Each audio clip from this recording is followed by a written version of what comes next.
The General Convention is the governing body of the Episcopal Church. Meeting every 3 years, it is the Church assembled for 9 days of legislation, liturgy, and fellowship, all under one roof. The 78th General Convention met in Salt Lake City from June 25th to July 3rd, 2015. But the work of your Los Angeles deputation started soon after you elected us in December of 2013. In addition to meeting regularly as a deputation, several of us were appointed to interim bodies charged with doing the work of convention between general conventions. Bishop Glasspool served on both the Joint Nominating Committee for the 27th Presiding Bishop and the Standing Commission on Ministry Development. Lester McKenzie was a member of the Standing Commission on Communication and Information Technology. Catherine Nishibayashi was appointed to the Standing Commission on Lifelong Christian Formation and Education for Ministry.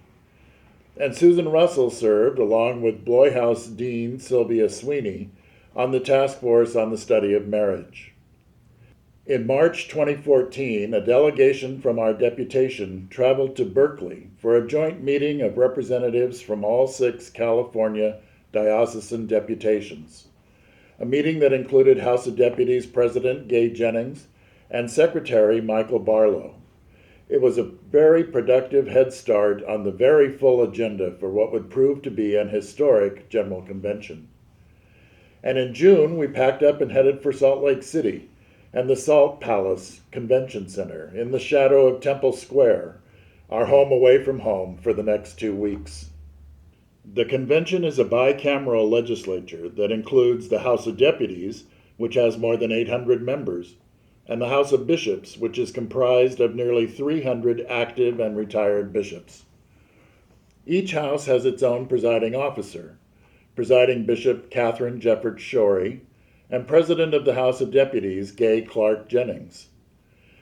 This schedule shows how full the days were, beginning at 7 a.m. and often lasting until 8 or 9 p.m. What it does not show is how deeply all that work is centered in prayer, grounded in our baptismal covenant, and fed by daily Eucharist, with a brilliant variety of musicians from around the church, including our own Andy Barnett.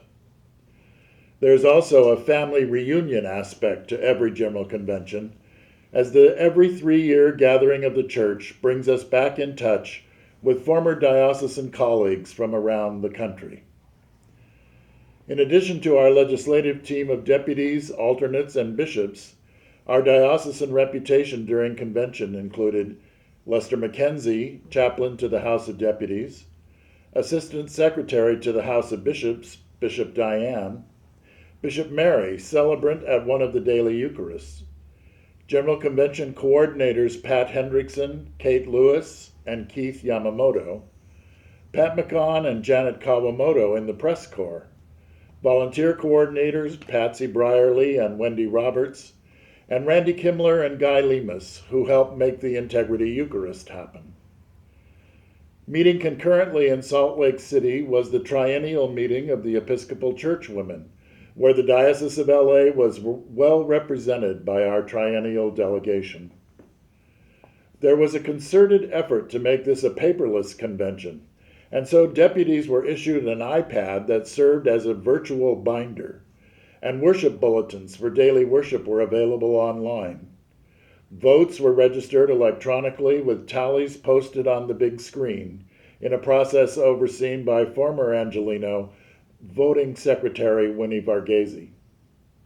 The work of convention began days before the first legislative day, with legislative committees holding both meetings and open hearings on resolutions in the pipeline.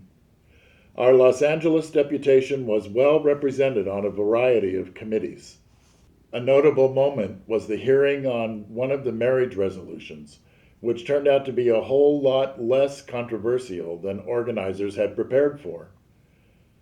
One General Convention tradition is the custom of deputations decorating their space on the floor of the House of Deputies.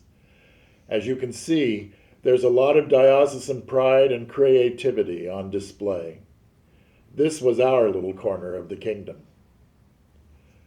On June 25th, the first legislative day, we joined the throng and headed to the floor of the House of Deputies, where President Gay Jennings called the House to order. Here's your Los Angeles deputation ready to get to work on the convention floor and gathered for post-session debriefings at the end of the legislative day.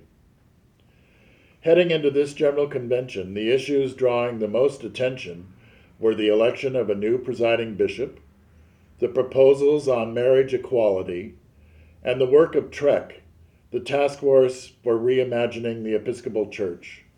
All important issues, to say the least. However, it's important to note that in addition to these high-profile items, legislative committees covered a very wide gamut of issues and concerns.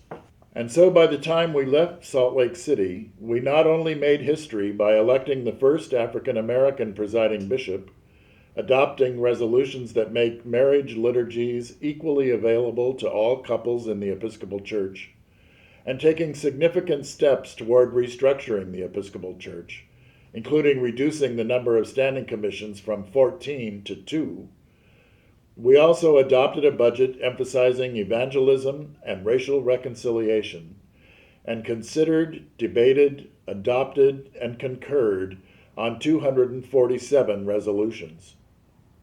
2 of those resolutions, one calling for divesting in fossil fuels, and the other focused on reducing gun violence through background checks, resulted from resolutions adopted by our diocesan convention here in Los Angeles.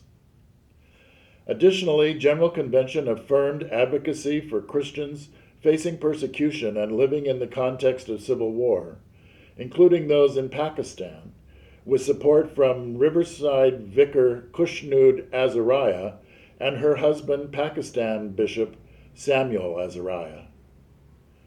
The long-awaited Supreme Court decision on marriage equality came on the second day of General Convention, a sweeping decision bringing marriage equality to all 50 states. Episcopalians took to the streets of Salt Lake City to join the Equality Utah celebratory rally, including these happy Angelinos. Saturday, June 27th was Election Day, the day after a joint session opportunity to hear from the 4 candidates. The bishops headed off to St. Mark's Church to elect the 27th presiding bishop of the Episcopal Church.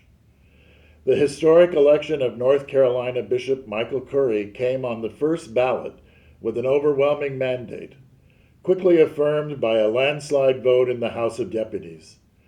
The convention center was electrified with excitement as we welcomed our new presiding bishop-elect. Sunday at General Convention was not a day of rest. It was a day of action as hundreds of Episcopalians, led by over 60 bishops and Chaplain Lester McKenzie, marched through the streets in a solemn, prayerful witness to end gun violence that culminated with words of inspiration from Bishop Curry. Another highlight of this General Convention was the 230th birthday celebration of the House of Deputies, complete with party hats and favors. After that brief break, it was back to the business of convention, as LA deputies took part in a joint session focused on conversation about mission, and rose to the microphone to speak to various resolutions from the floor. On July 1st, the House of Deputies concurred with the House of Bishops, bringing marriage equality to the Episcopal Church. Before the historic vote, Chaplain McKenzie led the House in prayer, and then, using the electronic voting machines, followed by paper certification submitted by the chair of each deputation, the vote totals were posted, an overwhelming majority in favor. Carefully and prayerfully crafted, the resolutions on marriage provided as wide a tent as possible for the historic diversity that characterizes the Episcopal Church, guaranteeing access to marriage liturgies to all couples, while protecting the conscience of clergy and bishops who dissent theologically. It was a great day to be an Episcopalian. The July 3rd closing Eucharist featured the inspired preaching of our presiding bishop-elect and the chance to celebrate the ministry of Catherine Jefferts Shorey.